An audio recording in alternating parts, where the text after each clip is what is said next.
இப்போ வந்து 11th physics unit 9ல் இருக்கிற ரொம்ப ஈஸியான இம்பார்ட்டண்ட்டான கொஸ்டின் தான் வந்து நான் சொல்ல போகிறேன். டிஸ்கிரைப் த ப்ரௌனியன் மோஷன் அப்படின்னு கேட்காங்க.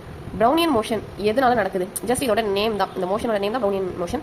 Is due to the bombardment. Bombardment அப்படின்னா வந்து இப்போ பாம் வந்து ஃபயர் பண்ணுறது அந்த மாதிரிலாம் சொல்லுவாங்க. அது எதுக்கு பண்ணுவாங்க? அட்டாக் பண்ணுறது தானே.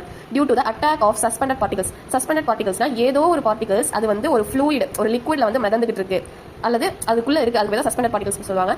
By molecules of the surrounding fluid அப்படி தான் சொல்லிருக்காங்க பாருங்க. bombardment of the molecules suspended particles by molecules of the surrounding fluid. இதுக்கு ஒரு எக்ஸாம்பிள் என்னன்னா, இப்போ ஒரு காஃபி, அதுதான் காஃபி தான் வந்து சரௌண்டிங் ஃப்ளூயிட், அதுல சுகர் கிடக்கு, இன்னும் கரையாம கிடக்கு. அந்த சுகர் தான் என்ன? Suspended particles. ஓகேவா? அந்த காஃபியோட அந்த லிக்விட் இருக்குல்ல, காஃபி இது வந்து லிக்விட் தானே, அதோட மாலிகூல்ஸ் வந்து அந்த சுகரோட, அதாவது சுகர் அப்படின்னா சஸ்பெண்டட் பார்ட்டிகல்ஸ், அதை போய் என்ன பண்ணுவோம்? அட்டாக் பண்ணும். அப்படி அட்டாக் பண்றப்போ தான் வந்து என்ன ஆகும்? அந்த சுகர் வந்து கரையும். ஓகேவா? இதுதான் வந்து சிம்பிள். அதுக்கப்புறம் இங்க வந்து கொஞ்சம் கதை தான் கொடுத்துருப்பாங்க. ஆனால் 19th century வந்து people did not accept that எல்லா matter is made of small atoms and molecules. ஒரு ஸ்மால் atoms and molecules தான் வந்து எல்லா மேட்டருமே மேட் ஆஃப் அப்படின்றத 19th century உள்ள people வந்து அக்செப்ட் பண்ணிக்கலாம். 1905 இதுல தான் வந்து ஐன்ஸ்டைன் வந்து ஒரு சிஸ்டமேட்டிக் தியரி வந்து சொல்லிருக்காரு. அது பேர் தான் ப்ரௌனியன் மோஷன். இதை தான் வச்சு பேஸ் பண்ணிக்கான கைனடிக் தியரி வச்சு. அண்ட் ஹி டெடியூஸ் சொல்லிருக்காரு. என்ன சொல்லிருக்காருன்னா, the average size of the molecules, இதுதான் அந்த மாலிகூல்ஸோட சைஸ் அப்படின்றத வந்து சொல்லிருக்காரு. இப்போ கைனடிக் எனர்ஜி தான் பார்த்துருக்கோம் பண்ணிருக்கான்னு சொல்லியிருக்காங்க. அப்போ வந்து according to kinetic energy, kinetic theory, any particle suspended in a liquid, அதாவது ஒரு சுகர் வந்து காஃபில போட்டுருக்காங்க, liquid or gas is continuously bombarded. அதே தான் வந்து சொல்லிருக்காங்க, continuously attacked from all direction, எல்லா டைரக்ஷன்ல இருந்தும். இப்போ காஃபில நீங்க சுகர் போட்டீங்கன்னா அந்த மாலிகூல்ஸ் எல்லாமே அந்த சுகரை எல்லா டைரக்ஷன்ல இருந்துமே வந்து என்ன பண்ணும்? bombard பண்ணும். So that the mean free pathனா ஒரு மாலிகூலும் இன்னொரு மாலிகூலும் வந்து கொலைட் ஆகல, அதாவது ரெண்டும் இணைகிறது. அது இணைகிறதுக்கு போற டிஸ்டன்ஸ் இருக்குல்ல, அதுதான் வந்து அந்த பாதையை தான் வந்து மீன் ஃப்ரீ பாத்னு சொல்லுவாங்க. இஸ் ஆல்மோஸ்ட் நெக்லிஜிபிள்னா வந்து 0 அப்படின்னு அர்த்தம். இந்த மாதிரி வந்து இப்போ காஃபியில் இதுதான் காஃபி, இதில் சுகர் போட்டிங்கன்னா டக்கு டக்குன்னு அந்த மாலிகூல்ஸ் எல்லாமே அதை வந்து பம்பார்ட் பண்ணிடுச்சுன்னா அந்த டிஸ்டன்ஸ் வந்து 0 தானே இருக்கும். ஏன்னா வந்து டக்கு டக்குன்னு அது போய் கொள்ளையட் அதுக்குள்ள வேகமாக வந்து நடந்து முடிஞ்சுக்கான negligible. This leads to the motion of particles in a random. இதனால தான் வந்து அந்த பார்ட்டிகல்ஸோட மோஷன் வந்து ரேண்டமாக இருக்கு. இப்படி தான் போகணும், கண்ணா அப்படின்னா அது வந்து பம்பார்ட் பண்ணிட்டே இருக்கும். அந்த ஜிக்ஸாக் மேனர் அஸ் ஷோன் இந்த ஃபிகர். ஜிக்ஸாக்காக வந்து கண்ணா அப்படின்னா போயிட்டே இருக்கும். அது இந்த ஃபிகரில் தான் வந்து கொடுத்துருக்காங்க பாருங்க.